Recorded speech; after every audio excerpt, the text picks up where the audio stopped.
Welcome to Live a Supercharged Life, the podcast that ignites your energy and uplifts your spirit.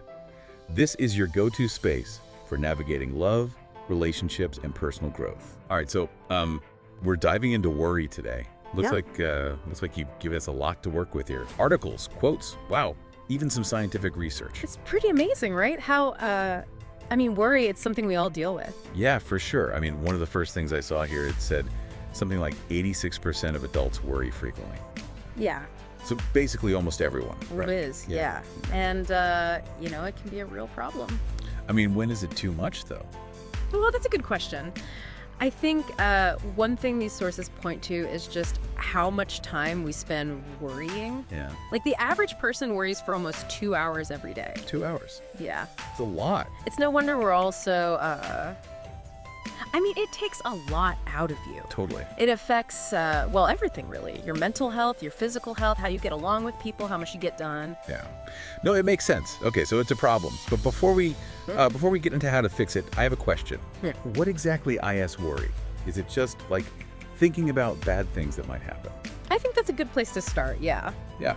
A lot of what we're looking at here, it really emphasizes that worry is often about stuff that hasn't even happened yet. Right. Our minds just get stuck in this what if mode all the time, always looking for problems. Oh, that's so true. It's like we're borrowing trouble, you know. Exactly. And that's where some of these quotes you've got, they really hit home. Like Mark Twain, he said, "I'm an old man and have known a great many troubles, but most of them never happened." That's so Twain. It's like, why are we wasting energy on things that might not even happen?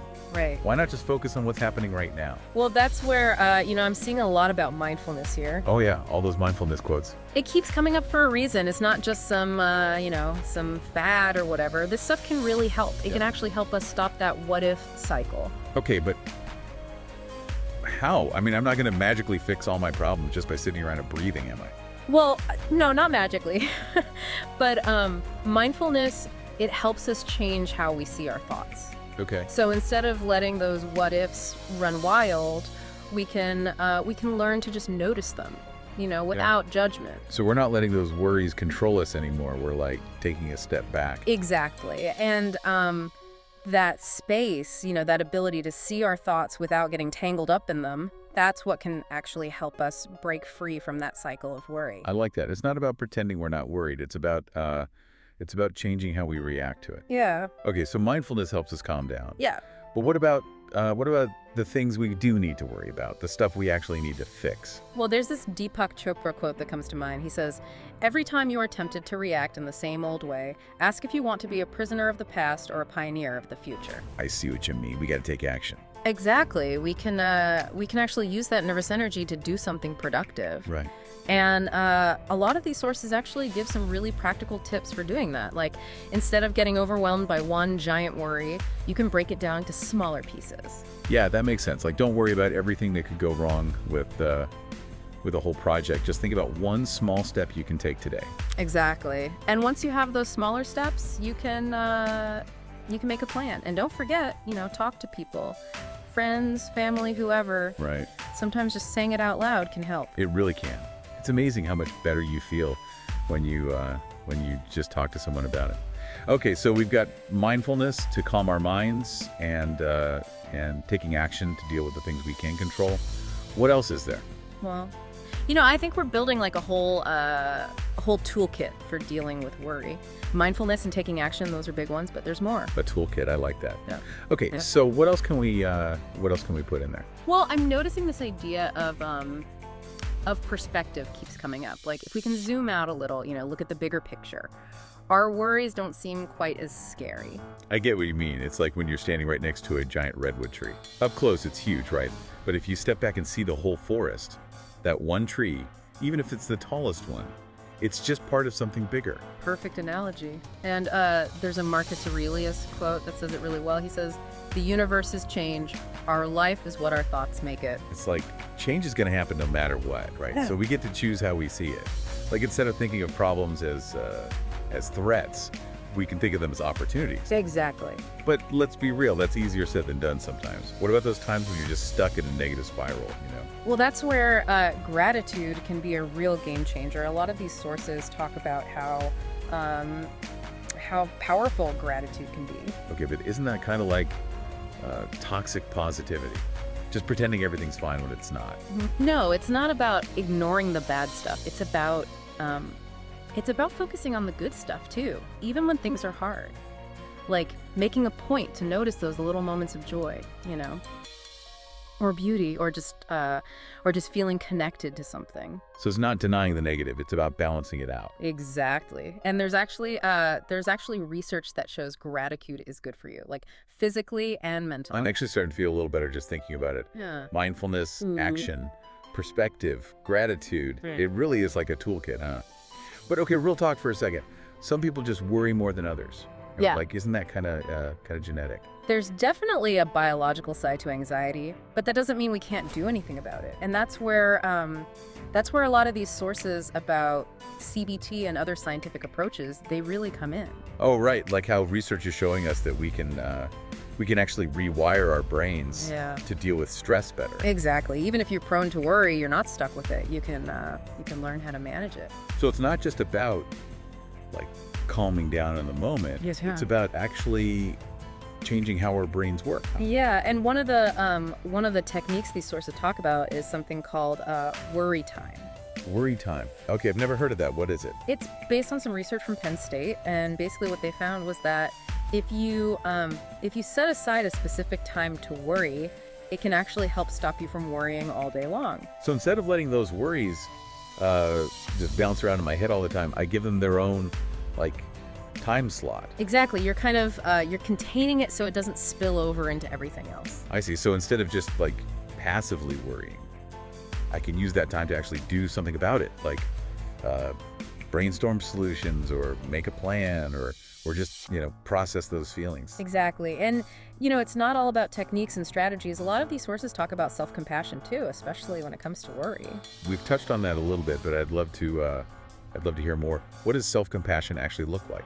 Well, it's like treating yourself the way you would treat a friend who is going through the same thing. Yeah. With kindness and understanding. Instead of beating yourself up for feeling anxious, you just you acknowledge it. It's okay to feel this way. Everyone worries, and it doesn't mean there's something wrong with you.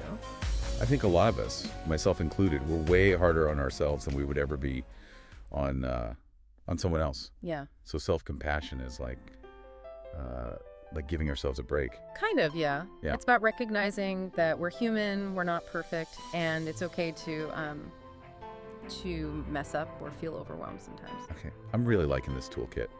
Mindfulness, taking action, perspective, gratitude, CBT, and now self-compassion. What else do we got? Well, okay, so we're getting to the end of our deep dive here, and I gotta say, this toolkit, it's pretty full already, but I'm sure there's more to find. oh yeah, definitely. And I think these last few sources, they bring in something we haven't really talked about yet. Okay.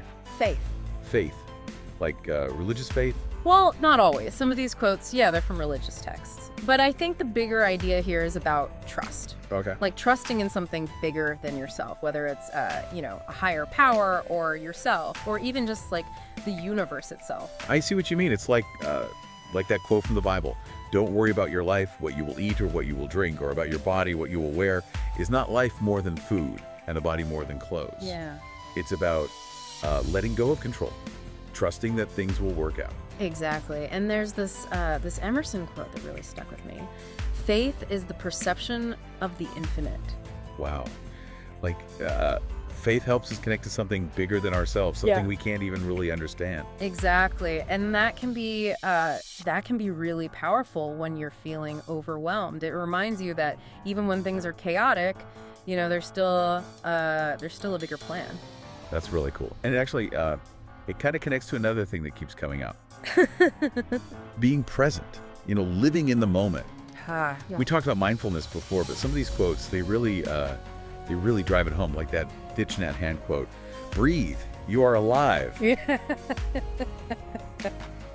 It's about appreciating what we have right now. And there's another one that says, worrying about tomorrow consumes today. It's so true. Yeah. It's like we're so busy worrying about the future that we forget to enjoy the present. Exactly. And all this talk about worry and presence, it makes me think about something. A lot of these sources talk about the difference between worry and concern.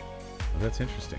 What's the difference? Well, concern, it's more productive. It's about seeing a problem and doing something about it. Worry is more like it's like getting stuck in your head, just thinking about the problem over and over without actually doing anything. So concern is like focused energy, and worry is like scattered energy. Yeah, that's a good way to put it. And one way to shift from worry to concern is to ask yourself, is there anything I can do about this right now? If there is, do it. If not, let it go. It's about finding that balance between taking action and accepting what you can't change. There's this Nelson Mandela quote that I love. It always seems impossible until it's done. That's a good one. It's like we're capable of so much more than we think we are. Yeah. And even if we mess up along the way, well, like Margaret Thatcher said, you may have to fight a battle more than once to win it. It's about not giving up. Wow, this deep dive, it's been really amazing. We've learned so much about worry from so many different angles. It's like we've built a whole arsenal of tools for dealing with it. Right, mindfulness, action plans, gratitude, CBT, perspective, faith, self-compassion, and just the courage to take action. And I think the most important thing we've learned is that worry doesn't have to control our lives. Yeah, we have a choice. We can let it take over, or we can use these tools to create a better life, a more peaceful life. So as we wrap things up here, I want you to think about what really stood out to you today. What tools are you going to take with you? This is just the beginning, Keep exploring, keep learning, keep diving deep. And until next time, may you find peace, clarity, and the courage to live a life free from worry. So as you go about your day today, I encourage you to ask yourself, what's one small step I can take to strengthen a relationship that matters to me? Love that question. Maybe it's sending a text to a friend you haven't spoken to in a while. Yeah. Making plans to spend quality time with a loved one. Or simply expressing your gratitude to someone who makes your life brighter. Those are all great ideas. Yeah. However big or small, take that step. Yeah. Nurture those connections. Right. And see how those relationships enrich your life. They really do. Until next time, keep diving deep. So if you're looking for some amazing tips, some resources, some help with relationships, head over to liveasuperchargedlife.com. Please like, comment, share, and subscribe.